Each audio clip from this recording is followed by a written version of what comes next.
আখিরাত নামক জগতে আসার পর আমি আল্লাহ পাক রব্বুল আলামিন দুটি পথ তোমার জন্য রেখেছি। এক নাম্বার পথ হলো ফারিকুম ফিল জান্নাহ। এই আল্লাহর বান্দারা শুনো, এক নাম্বার পথ তোমার জন্য আমি আল্লাহ জান্নাত রেখেছি।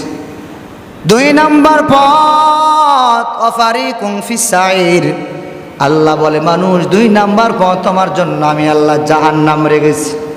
আল্লাহ বলে মানুষ, এই দিকে আমি আল্লাহ জান্নাতের পথ তোমার জন্য রেখেছি। আবার আল্লাহ বলে ও মানুষ, আমি আল্লাহ পাক তোমার জন্য ওইদিকে জাহান্নামের পথ রেখেছি। এখন ডিসিশন তোমার, সিদ্ধান্ত তোমার, কোন কাজ করি, কোন পথ অবলম্বন করবা। ভালো ভালো কাজ করবা, ভালো ভালো কাজ করিয়া জান্নাত কামাই করবা। আর যদি বলো না ভালো কাজ করবো না, তাহলে তুমি ভালো কাজ করবা না। তো মাথায় রাখো, অফারিকুম ফিস সাইর। ভালো কাজ করবা না, ভালো কাজ করলে তোমার জন্য আমি আল্লাহ জান্নাত রেখেছি। কেমন জান্নাত জানো নি বান্দা? এই দুনিয়াতে যারা জাররা পরিমাণ ইমান নিয়ে কবর যাইবা, ওই জাররা পরিমাণ ইমান নিয়ে কবর গেলে আল্লাহ তাআলা তোমাকে 10 দুনিয়া পরিমাণ একটা জান্নাতের মালিক বানাই দিবে। जन्नत दोज़ख से या रब क्या करो, आरज़ू है मैं तुझे देखा करो।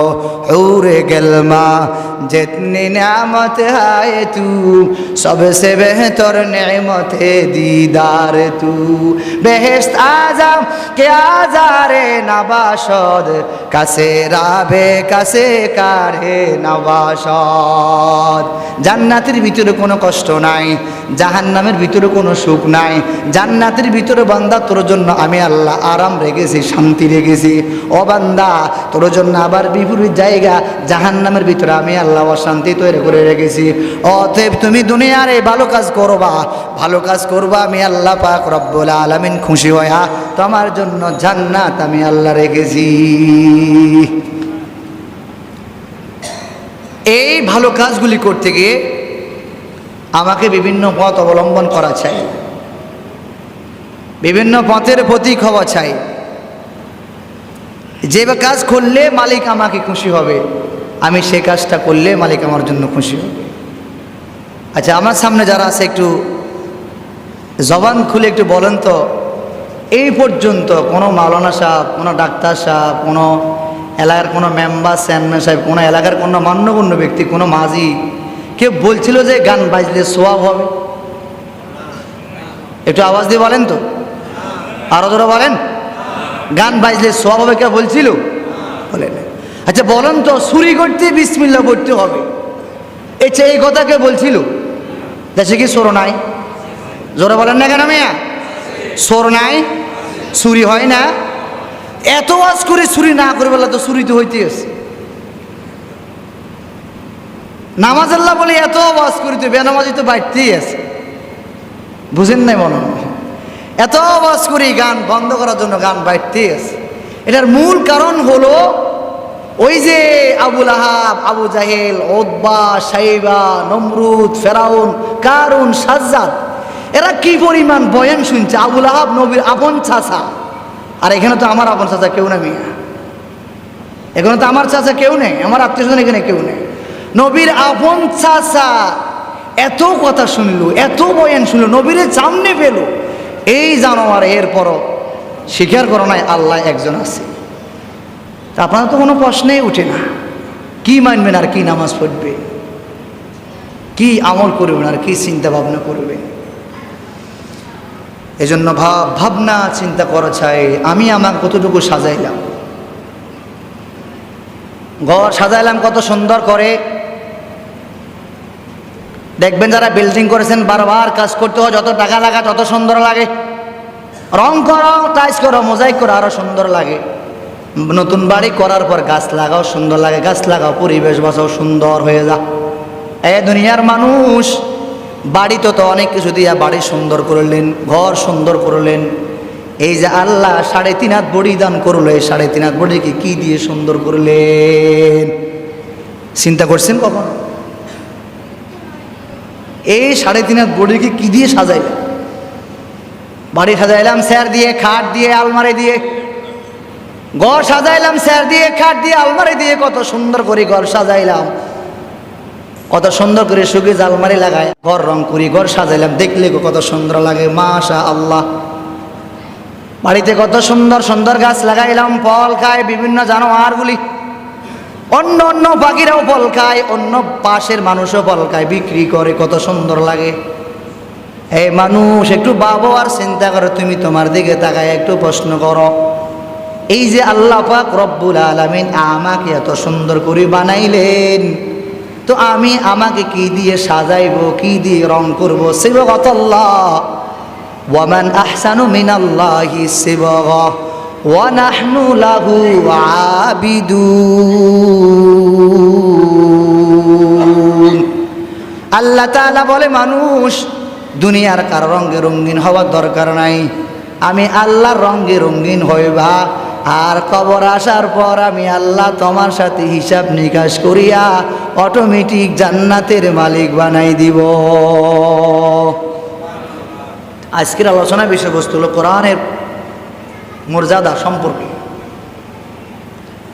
আল্লাহর হাবিব রাহমাতুল লিল আলামিন বলেন, ক্বালা রাসূলুল্লাহি সাল্লাল্লাহু আলাইহি ওয়াসাল্লাম, খায়রুকুম মান তাআল্লামাল কুরআনা ওয়া আল্লামা।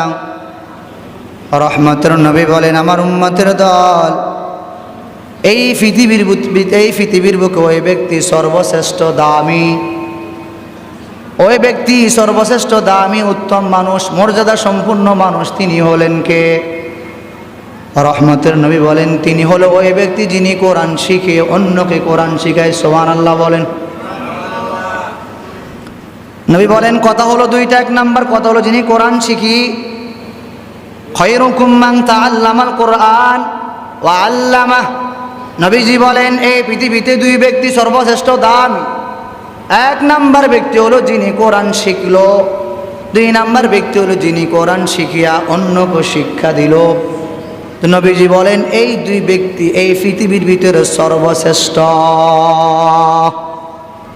আল্লাহ পাক রব্বুল আলামিন বলেন, কুল হাল ইয়াস্তাবিল্লাযীনা ইয়ালামুন ওয়াল্লাযীনা লা ইয়ালামুন ইন্নামা ইয়াতাযাক্কারু উলুল আলবাব।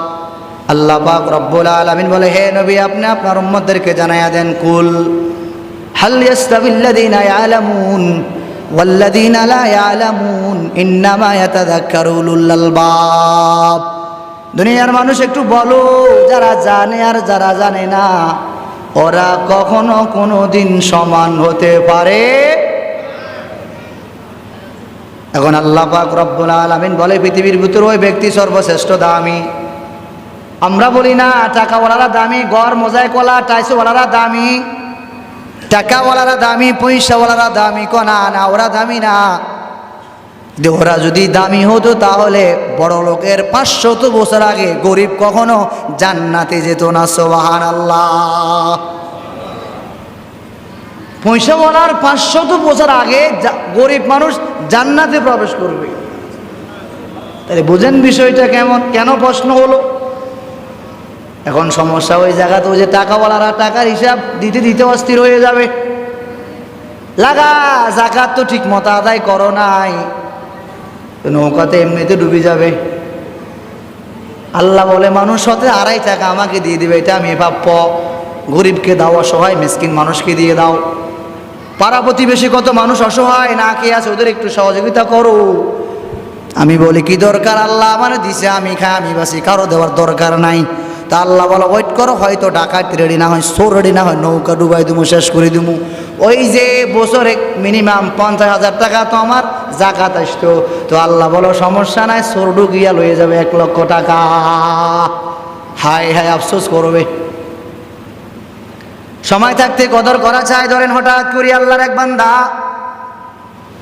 থাকতে সময় কদর না করলে কি হয় একটু ভালো করে বুঝেন। আল্লাহর এক বান্দা হঠাৎ করি গরুর হাটে গরু নিল ক্রয় করার জন্য, বিক্রয় করার জন্য। আল্লাহর বান্দা যখন বাড়ি থেকে গরু নিয়ে রওনা হলো, প্রথম হাটে গরু দাম দিল 1,20,000 টাকা। আল্লাহর বান্দা ভাবলো, না এটা বিক্রি করা যাবে না, একটু দাম বাড়লে মনে হয় সামনের হাটে আর একটু দাম বাড়তে পারে, এখন বিক্রি করা যাবে না। আল্লাহর বান্দা দ্বিতীয় হাটে নিল, উনি দাম চাইলে 1,30,000 টাকা। একজন বলে, দিবেন নাকি? 1,15,000 টাকা কমে গেল 5,000 টাকা। তৃতীয় হাটে যখন নাকি বাড়ি থেকে গরু রওনা হলো বাজারের উদ্দেশ্যে, হঠাৎ করে কিছুক্ষণ যাওয়ার পর পথের ধারে গরুটা মারা গেল। কথা কি বুঝেন তো? ক্লিয়ার কথা বোঝেন? বুঝতেছেন তো? আচ্ছা, পথের ধারে যখন গরুটা মারা গেল, পথের ধারে গরু মারা যাওয়ার পর গরুওয়ালা যিনি মালিক তিনি গরুর পাশে বসে কান্নাকাটি করে। রাস্তা দিয়ে মানুষ যাতায়াত করে, একজন বলে কান্না করেন কেন?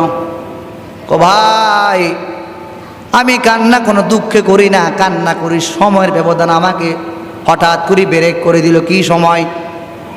এই গরুটা 2 হাট আগে আমাকে 1,20,000 টাকার দাম। আল্লাহর এক বান্দা বলল আমি দিলাম না কেন? আর একটু বাড়বে, লোভে বাপ পাবে মিত্র। হঠাৎ করে গরু মারা যাওয়ার পর বাড়িতে ফোন দিয়ে বাড়িওয়ালাকে বলে, কি ব্যাপার, আপনি কেন কান্নাকাটি করেন? তেমন কিছু না। কি সমস্যা? সমস্যা কিছু না। কান্না করেন কেন? কান্না করি তোমার গরু ওই যে বাড়ি থেকে রওনা করলাম বাজারে নিয়ে যাব, কিছুক্ষণ আসার পর হঠাৎ করে পড়ে মারা গেল। কান্না করেন কেন? স্ত্রী আরো হাউমা করে কান্না বাড়ি দিল। এবার ওই গরুর মালিক বলে কান্না করার দরকার নাই, আল্লাহর মাল আল্লাহর রাস্তায় দান করেছি। কথা কি বুঝছেন আপনারা আমার? হ্যাঁ, কথা বুঝছেন? কি দান করছে? আল্লাহর মাল। আরে বলেন না বাপ, কথা বুঝলেন না? আল্লাহর মাল আল্লাহর রাস্তায় দান হয়েছে তো। জোরে বলেন, জোরে বলেন, আরো জোরে বলেন। এখন পকেটে 2 লক্ষ টাকা, মসজিদের মাসিক চাঁদা দেন না, মাদ্রাসার খবর নাই, এতিমের খবর নাই, গরিব দুঃখীর খবর নাই, অসহায় মানুষের খবর নাই। আপনি যখন মারা যাবেন, আব্দুল মান্নান, আব্দুর রহিম, আব্দুর রশিদ কই? কি ব্যাপার আব্বা, একটু দেখিও, ওই যে আমাদের মাদ্রাসা আছে 2 লক্ষ টাকা দিও। আব্বা এই মুহূর্তে আপনার ওসিয়ত কবুল হবে না, আপনি ম্যাচ শেষ, স্পিড ডেট নাই। আপনি এখন তো মাথায় ঠিক না, আপনি কি করবেন না করবেন নিজে বলতে পারেন না। খানি করে কইতে, খানি করে বলেন বাড়ি দিয়ে দিও, ওই যে অবস্থা খারাপ তো, যা অবস্থা। এখন আর আপনার কথা গ্রহণযোগ্য হবে না। এজন্য ওই যে সময় থাকতে কদর করা চাই।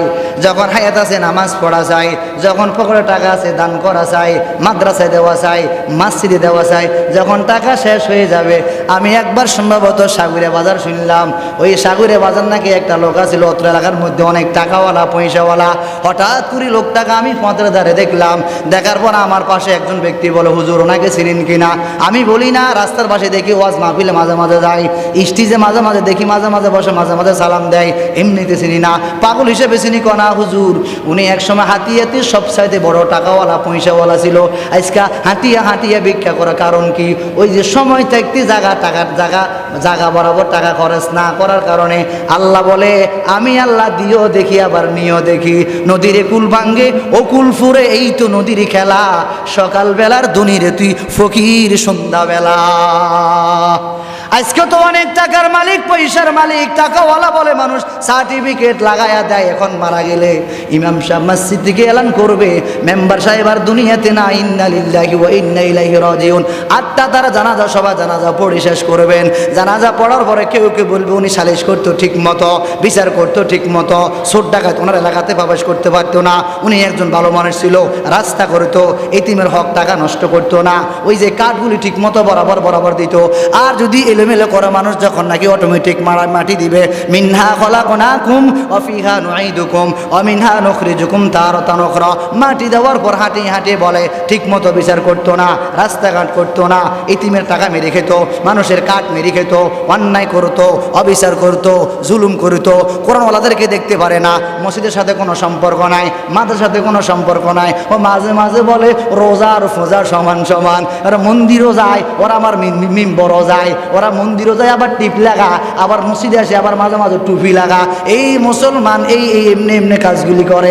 ভালো করলে ভালো সার্টিফিকেট, আর ভালো করবেন না, আপনাকে দুনিয়ার মানুষও ভালো সার্টিফিকেট দিবে না। আল্লাহর বান্দা কান্নাকাটি করে, কান্নাকাটি করো না। কেন? আল্লাহর মাল আল্লাহকে দিয়ে দিছি, দুনিয়াতে যারা জন্ম যারা নিল তারা একদিন না একদিন মৃত্যুবরণ করব।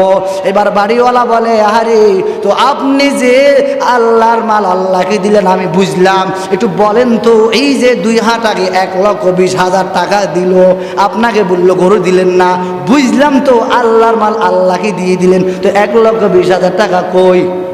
বুঝেন নাই? বুঝেন নাই? কি বলে 1,20,000 টাকা ওই? এই জন্য আপনাকে বলার কলকৌশলে হেকমতা হাসি আর বুঝি বলি না কেন? আমি হাসার জন্য বলি না, বোঝার জন্য বলছি। আপনার পকেটে টাকা আছে দান করেন, আপনার কাছে টাকা আছে মসজিদে দেন, আপনার কাছে টাকা আছে ইতিমের পিছনে খরচ করেন, আপনার কাছে টাকা আছে একটা মাদ্রাসা করেন, একটা মসজিদ করেন, একটা মক্তব করেন, ভালো একটা কাজে সাহায্য সহযোগিতা করেন। হঠাৎ করে যখন পথের ধারে পড়ে মারা যাবেন তখন বলবে, এই আব্দুল্লাহ আসো, ওই যে আমার বাড়ির পাশে রাস্তার কুলের মসজিদ, রাস্তার কুলের জায়গাটা আমাদের রাস্তার মাথা মসজিদের জন্য ওয়াকফ করে দিতে বলিও। সন্তান বলে, আব্বা যান এই মুহূর্তে আপনার এই কথাটা আমি অ্যাকসেপ্ট করতে পারলাম না। কেন কেন কেন? আব্বা যান থাকতে কেন দিলেন না? সময় শেষ হয়ে গেলে এখন আফসোস করে আর কোনো লাভ হবে না। আচ্ছা বলেন তো, এই যে আমাদের কোরআন শরীফ আছে তো, আছে না? আছে তো? আরেকটা কোরআন শরীফ দিন কাউসর ভাই, মানুষ নেই। এটার নাম বলেন, জোরে বলেন, নাম কি বলতে পারেন না? না জোরে বলেন। আচ্ছা, এটার উপরে একটা গিলাফ থাকে না, কভার থাকে তো, থাকে না কভার? আচ্ছা বলেন তো, এই কোরআন শরীফের যে গিলাফ থাকে, জুজদান বা কভার বা গিলাফ থাকে, এটা কিন্তু খলিফারা টাকা নেয় না। কিসের? সিলানোর টাকা নেয় না, শুধু ওই যে কাপড়টা নিয়ে আসতে হয়, ওই কাপড় দামটাই রাখে। কেন? এটা কোরআনের মর্যাদা। সুবহানাল্লাহ বলেন। 1 নাম্বার। 2 নাম্বার, আচ্ছা বলেন তো, যখন এই সামান্য পরিমাণ কাপড় যখন হাত থেকে পড়ে যায়, কেউ সুমা দেন তো? জোরে বলেন, সুমা দেন তো? আপনার পরনে যে জিন্সের প্যান্টটা আছে অথবা যে লুঙ্গিটা আছে, 1,000 টাকা, 2,000 টাকা, 300 টাকা, 700 টাকা, 800 টাকা, এ পর্যন্ত পড়ে গেলে সুমা দিচ্ছেন তো? জোরে বলেন। দাম কি বাড়ছে না কমছে? এই সামান্য একটা কাপড় যখন এই করোনার সাথে লাগলো, দাম বাড়ছে না কমছে?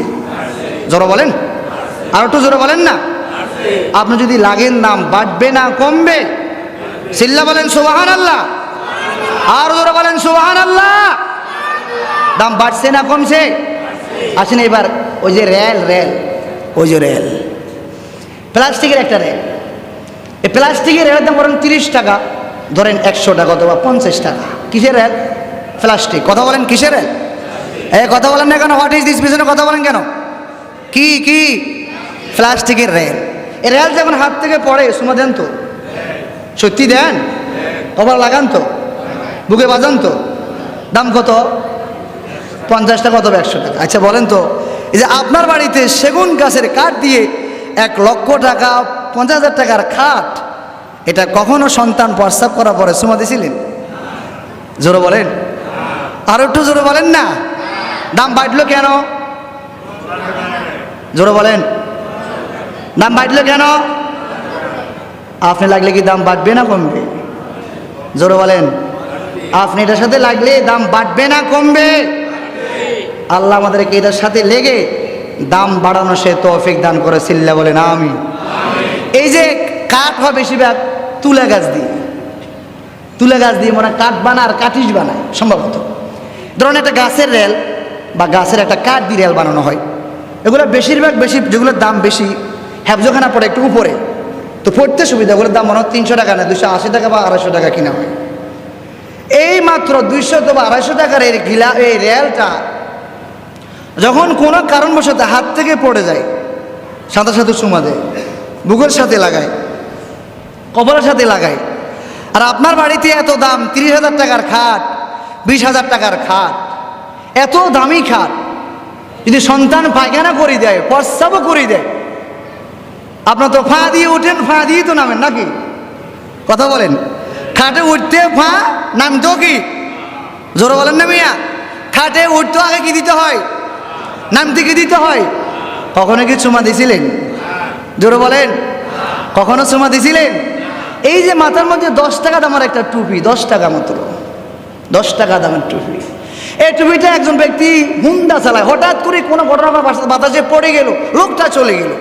পেছন থেকে একজন লোক আসতে আসে, নামাজও পড়া নাই, ঈদও নাই, জুমও নাই। এই লোকটা যখন টুপি দেখবে সালাম করবে তো? জোরে বলেন, জোরে বলেন। এটা প্রমাণ করে মুসলমানের দেশ, ঠিক না বেঠে? আল্লাহ বোঝার তৌফিক দান করেন। আল্লাহ যা বললাম শুনলাম এই কথাগুলি আগে আমাকে আমল করার তৌফিক দান করে। আমরা গত জুমায় আপনাদেরকে বলছিলাম আমাদের মাসিক বেতন যারা আনছেন আশা করি পৌঁছা দিবেন। আপনাদের মাঝে আমরা অজু করি না, অজু আমরা অজু করি না, তো অজু ভাঙ্গি যায়, অজু 7 কারণে ভেঙে যায়।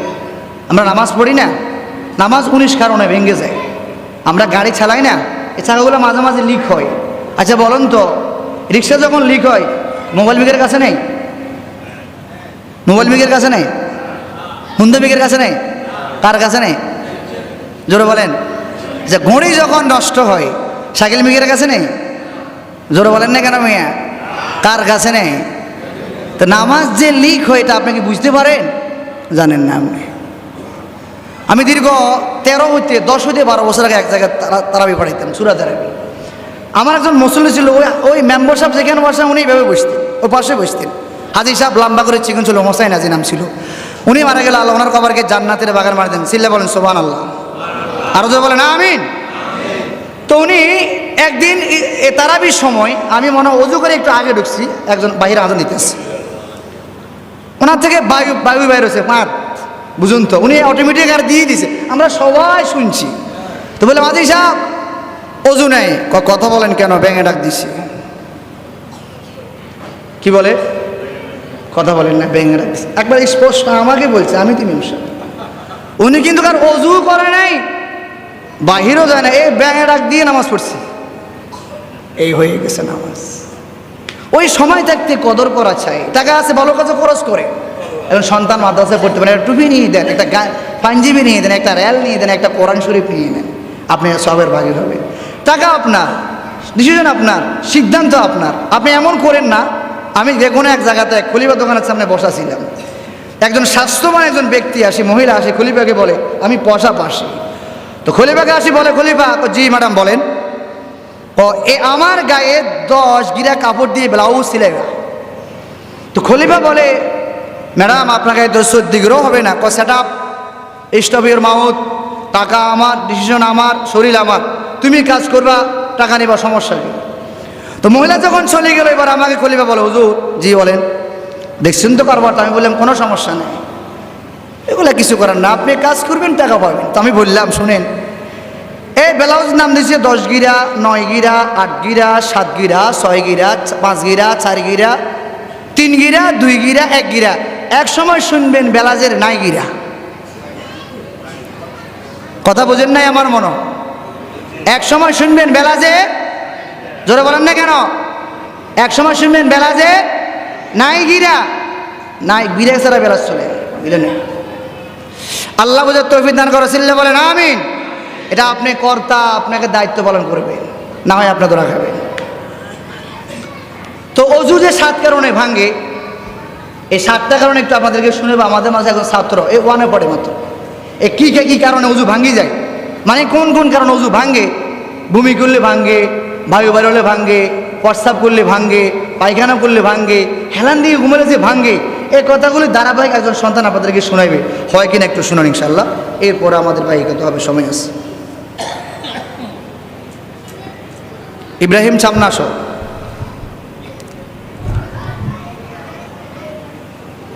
এ পাশে আসো। উনি আমাদের মাদ্রাসায় শিশু জামাতে পড়ে, প্লে 1-এও না পড়ে, শিশু জামাতে পড়ে। নাম হলো, ওনার আব্বা হলো আমাদের ওই জামশেদ ভাই, মাঝবেড়ে জামশেদ ভাই ছেলে, নাম হলো ইব্রাহিম। আমাদের প্ল্যানটা কত জমা ছিল, আর একজন ছিল আজিম ভাই ছিল, আজমির ও ছিল না, যে আমরা প্ল্যানটা হয় নাই। তো আপনাদের একটু শুনাইবে, হয় কিনা শুনুন একটু। সালাম দেন, হ্যাঁ সুন্দর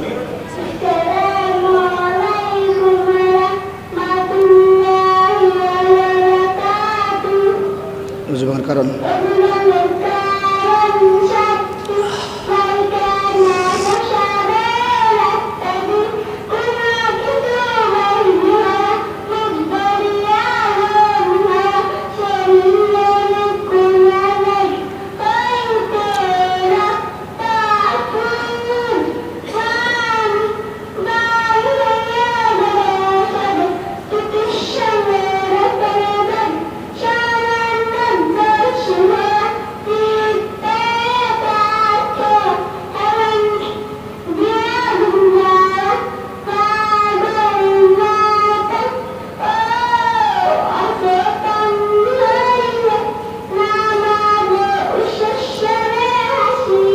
সালাম দেন, সালাম দেন।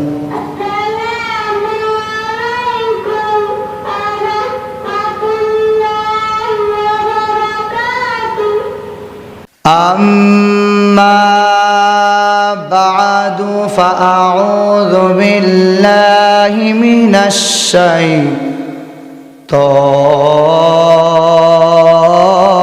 الشيطان الرجيم.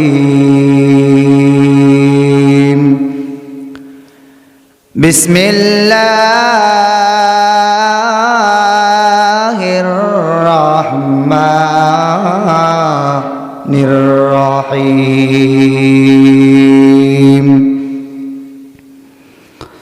ألف لام ميم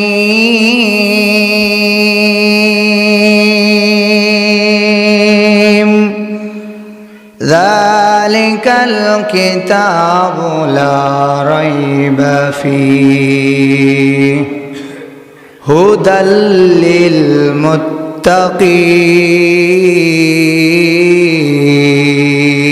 للمتقين. وقال تعالى قل هل يستوي الذين يعلمون والذين لا يعلمون إنما يتذكر أولو الألباب. وقال النبي صلى الله عليه وسلم خيركم من تعلم القرآن وعلمه أو كما قال عليه الصلاة والسلام. اللهم صل على محمد وعلى آل محمد كما صليت على إبراهيم وعلى آل إبراهيم إنك حميد مجيد. اللهم بارك على محمد وعلى آل محمد كما باركت على إبراهيم وعلى آل إبراهيم إنك حميد مجيد. तुम स्कूल कॉलेज में पढ़ो कुछ नहीं नुकसान इस्लाम के तमाम हुदूद जब करो फरमान. तुम स्कूल कॉलेज में पढ़ो कुछ नहीं नुकसान इस्लाम के तमाम हुदूद जब करो फरमान. इस्लाम के तमाम हुदूद जब करो फरमान. अल्हम्दुलिल्लाह. আল্লাহ তাআলা দরবারে লাখো কোটি শুকরিয়া যিনি আমাদেরকে আল্লাহ তাআলার ঘরে জান্নাতের বাগানে আসা বসার সুবর্ণ সুযোগটুকু দান করছেন. মহান আল্লাহ সুবহানাহু ওয়া তাআলা দরবারে কালিমাত শুকর জ্ঞাপন করছি আলহামদুলিল্লাহ. আজ আমরা কথা শুনব কোরআনের ফজিলত. গত জুমায় আলোচনা ছিল নেয়ামতের শুকর আদায়, এর আগের জুমা আলোচনা ছিল সম্ভবত ভাবনা, চিন্তা করা, ফিকির করা. তো আজ আমরা কথা শুনব কোরআনের ফজিলত, কোরআনের কি লাভ, কি মর্যাদা. আজ এই মুহূর্তে বহু বাড়িতে, এখন এই সময়তে বহু বাড়িতে মানুষ আনন্দে মাতোহারা। হয়তো কোনো খারাপ অনুষ্ঠান, না হয় কোনো বাড়িতে বিবাহ, না হয় কোনো বাড়িতে কোনো ইন্তেজাম। এই হলো একটা দিক। দ্বিতীয় দিক হলো এই মুহূর্তে সময় কারো বাড়িতে কান্নায় সবাই বিভোর। কেন? হয় থেকে অসুস্থ, না হয় কে মারা গেছে।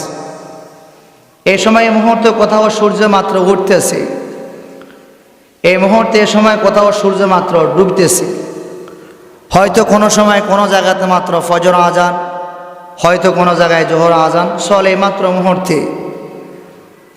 দুঃখজনক বিষয় হলো এত কিছু শর্ত মুসলমানের বাড়িতে গানের আওয়াজ হয়।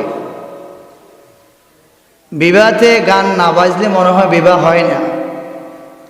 কোন অনুষ্ঠান করলেই মুসলমান মনে করে অনুষ্ঠান মানে গান, বিবাহ মানে গান। আপনারা যারা আমার সামনে মুরব্বীরা যারা উপবিষ্ট আছেন বলেন তো, আপনাদের বাবার বিবাহতে অথবা আপনারা যারা আজ আমার সামনে আছেন আপনাদের বিবাহতে গান নামক কোনো শব্দ ছিল কিনা? মনে হয় না। এখন জানি কি হয়ে গেল, মানে বিবাহতে গান বাজতেই হবে, না হয় বিবাহ হবে না। তা আপনি একজন পুত্রবধূ নিয়ে আসবেন, পাকও পবিত্র, যদি আসার আগে যদি গান বাদ যদি ওকে নষ্ট করে দেন তোর থেকে বালার কি পাওয়া যাবে, কি আশা করা যায়? আপনার তো ওকে শুরুতে নাফাক করে দিলেন, তো ফাঁক হলো কিভাবে? ঘরের ভিতরে রাখছে ডিস, নামাজ করো মিস, হুজুর দোয়া করেন কেন? নামাজ পড়তে পারি না। নামাজ কি এমনিতে পড়া যায়? এজন্য মেহেরবানি করে আপনাদের কাছে আকুল আবেদন, আপনি কত নাম্বার হাজি সাহেব, কত নাম্বার মাওলানা সাহেব, কত নাম্বার ডাক্তার সাহেব, কত নাম্বার টাকাওয়ালা, দেখা যায় আপনার মেয়ের বিবাহতে আর ছেলের বিবাহতে আপনি যে কত নাম্বার হাজি সাহেব, কত নাম্বার মাওলানা সাহেব, কত বড় মুফতি মুহাদ্দিস আর মুফাসসির আর নামাজিওয়ালা তিলাওয়াতওয়ালা, দেখা যায় যখন আপনার মেয়ের বিবাহ হয় অথবা আপনার ছেলের যখন বিবাহ হয় তখন আপনাকে চিনতে পারে উনি কত নাম্বার হাজি সাহেব। গান বাজতেই হবে হাজি সাহেব, গান বাজতেই হবে, না হয়তো বিবাহ হয় না। তো প্রশ্ন করা হলো, আপনার হাজি সাহেব আপনার বাড়িতে গান বাজে কেন? ছেলেদের আবদার, ওরা আবদার করছে। তো বুঝলাম ছেলের আবদার, মেয়ের আবদার, জামাইয়ের আবদার, দুই পক্ষে মানুষের আবদার। এটা তো মানুষের চাচ্ছে, তো আল্লাহ কি চায় সেটা আপনি দিবেন না? আল্লাহ তো এটা চাই না। আপনি মানুষের আবদার পুরা করতে গিয়ে এলাকার মানুষের মান্যগণ্য ব্যক্তিবর্গর ঘুম নষ্ট করলেন। অনেক মা বোনেরা প্রেগনেন্ট অবস্থায় রাত্রে ঘুমাইতে পারে না, অনেক আব্বাজান অসুস্থ, সারাক্ষণ সে কাতরাচ্ছে, রোগে আক্রান্ত। এই লোকটা আপনার ডেস্কের আওয়াজে ঘুমাইতে পারে না। আপনি সবাইকে খুশি করতে গিয়ে অন্য মানুষের মনে আঘাত করেন, কষ্ট দেন, এদিকেও হারাম করলেন, ওইদিকেও হারাম করলেন।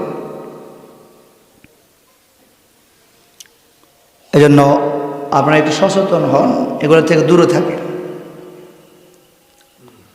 এজন্য বললাম এই মুহূর্তে কারো বাড়িতে কান্নার বিভোর, কারো বাড়িতে আনন্দে মাতাহারা, উল্লাস করে মানুষ একই সময় একই মুহূর্ত এইটা আমি করে, এই সময়তে করে। হয়তো কারো বাড়িতে মানুষ মারা গেল, সবাই কান্না বিভোর হয়ে আছে, কারো বাড়িতে বিভোর আনন্দ বা অন্য কোনো অনুষ্ঠান, সবাই উল্লাস মাতাহারা, সময় কিন্তু একটা। এজন্য কবি বলেন, যদি তুমি ভালো কাজ না করতে পারো তো খারাপ কাজ করিও না। মসজিদে আসার পরে যদি তুমি সুবহানাল্লাহ পড়তে না পারো, অন্তত পক্ষে আউট কোনো কথা বলার দরকার নাই। যদি আউট কথা নাও বলো, চুপচাপ থাকো, তো তোমার নেকি লেখা হবে, সুবহানাল্লাহ বলে ব্যাস। আর যদি মসজিদে আসার পর তুমি কোনো কথাই বললা, দুনিয়াবি কোনো কথা বললা, তো ওই যে তোমার সঞ্চয়কৃত যে আমলগুলি তোমার জমা হলো ওখান থেকে কেটে দেওয়া হবে, কেটে দেওয়া হবে, বিয়োগ করা হবে, মুছে দিবে, রিমুভ করে দিবে। মসজিদে আসার পরে যদি কেউ কোনো কথা বললো না, চুপচাপ বসাস, মসজিদে আসার পরে যেখানে জায়গা পাইছে সেখানে সে আসে বসলো, কোনো কথাবার্তা বললো না, আল্লাহর বয়সে যেখানে জায়গা পাইছে সেখানে আসে বসছেন, তার আমল নামায় লেখা হবে, সুবহানাল্লাহ। কত বড় একটা সুবিধা, কত বড় একটা নেকি অর্জন করার ব্যবস্থাপনা। যাই হোক, আমাদের মূল টার্গেট, মূল উদ্দেশ্য হলো আখেরাত কামাই করা। এখন এই আখেরাত কামাই করতে গিয়ে বিভিন্ন পথ অবলম্বন আমাকে করতেই হবে। যেমন ধরেন, আপনার বাড়িতে কোনো অতিথি আসছে, কোনো মেহমান আসছে, আসার পরে মেহমান বলে ভাই আপনি যান কই? আমি বাজারে যাবো আপনার জন্য, যেহেতু আপনি মেহমান আসছেন কয় বিক্রি করতে হবে, আমার বাজার আছে। তো ব্যয় বলে আমাকে নিয়ে যান। তো ব্যয় বলে আপনাকে নিয়ে গেলে তো আমি তো একবার যেতে হবে মাছ বাজারে, আবার যেতে হবে তরকারি হাটে, আবার যেতে হবে মুদি দোকানে, আপনি কি আমার যেতে পারবেন? জি হ্যাঁ, তাহলে চলে। আমি কিন্তু আঁকা বাঁকা চলাফেরা করবো, আমার সাথে পারবেন তো? জি হ্যাঁ পারবো। তো দুনিয়ার রেওয়াজ নীতি হলো, আমার টার্গেট হলো ব্যয়কে আনন্দ করা, খুশি করা। তার জন্য আমরা অনেক কষ্ট, একবার এক জায়গায় যেতে হয়। উদ্দেশ্য আমার বাড়ির মেহমানকে পরিপূর্ণ মেহমানদারি করা। তো দুনিয়ার যত রকমের আমল করি, কাজ করি, একটা মাত্র টার্গেট, উদ্দেশ্য হলো আমার কামাই করা জান্নাত। সুবহানাল্লাহ বলেন। এই জন্য জান্নাত কামাই করতে গিয়ে আমাকে বিভিন্ন পথ অবলম্বন করতে হবে। মাঝে মাঝে আমাকে যাকাত দিতে হবে, মাঝে মাঝে আমাকে নামাজ পড়তে হবে, দৈনিক 5 বার আমার নামাজ অবশ্য আমাকে আদায় করতে হবে। মাঝে মাঝে আমাকে তাহাজ্জুদ, ইশরাক, আউয়াবিন, নফল রোজা, বিভিন্ন দান সদকা, ভালো কাজ, দাড়ি, টুপি, পাঞ্জাবি, মেসওয়াক, আব্বা আম্মার খেদমত, এই জান্নাত কামাই করতে গিয়ে এই সকল পথগুলি আমাকে অবলম্বন করতে হবে। শুধু এক পথ না।